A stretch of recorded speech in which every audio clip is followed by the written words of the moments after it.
Je le répète, Tamazight n'est pas une langue. J'ai assisté personnellement à une discussion entre un Norvégien et un Danois. Ils se comprenaient parfaitement dans leur langue respective. C'est presque la même. Et pourtant, ils ne disent pas. C'est le germanique. Quand vous prenez les langues latines, c'est la même chose. Entre l'espagnol et l'italien, il y a 50% d'intercompréhension. Et pourtant, ils ne disent pas, et pourtant, ils connaissent, eux, leur langue d'origine. Le latin, il est là. Il a survécu à tout. Et pourquoi ils ne tuent pas l'espagnol, le français, le portugais, pour faire une seule langue? La langue d'origine de leurs parents. Donc, comment se fait-il que les autres nations glorifient chacune sa langue, et nous, on doit les maudire, les tuer pour faire une langue commune? On va faire un espéranto.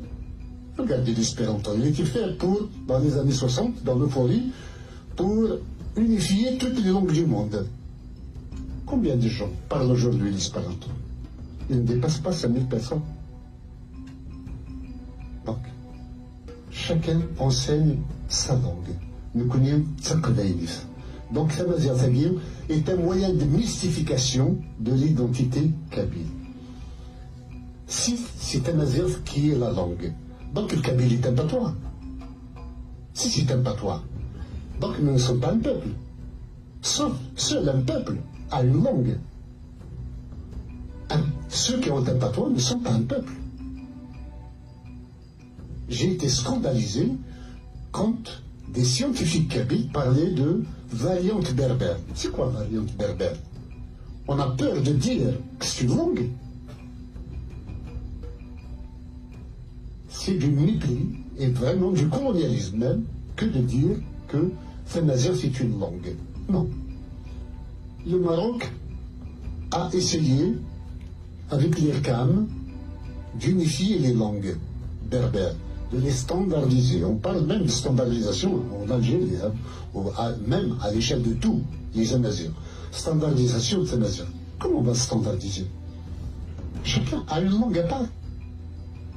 À travers la constitutionnalisation, on a dit on va mettre sur pied une académie qui va standardiser. Quand tout est prêt, on va la rendre officielle. On se moque de qui?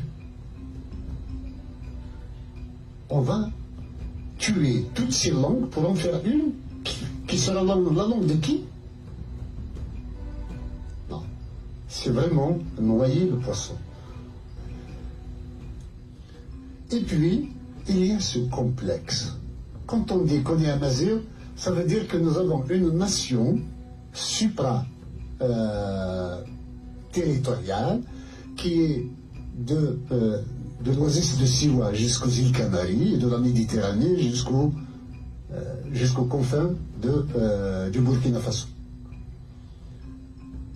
Ça nous donne un sentiment de puissance, comme quoi nous sommes très nombreux. Mais nous sommes nombreux quoi? Nous sommes tous conscients que l'arabe n'est pas notre langue et que nous avons le droit de la contester.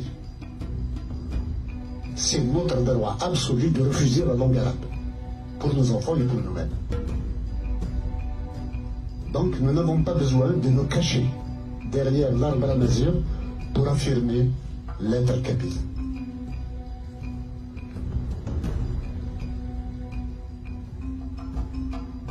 Tamazight est un moyen de mystification de nos jours. Elle a servi de bouclier contre l'arabisation à une époque donnée. Cette époque est révolue maintenant. Tamazight, je le répète, Tamazight n'est pas une langue. C'est du mépris et vraiment du colonialisme même que de dire que Tamazight c'est une langue. Non. Standardisation de Tamazight. Comment on va standardiser? Chacun a une langue à part. On va la rendre officielle. On se moque de qui?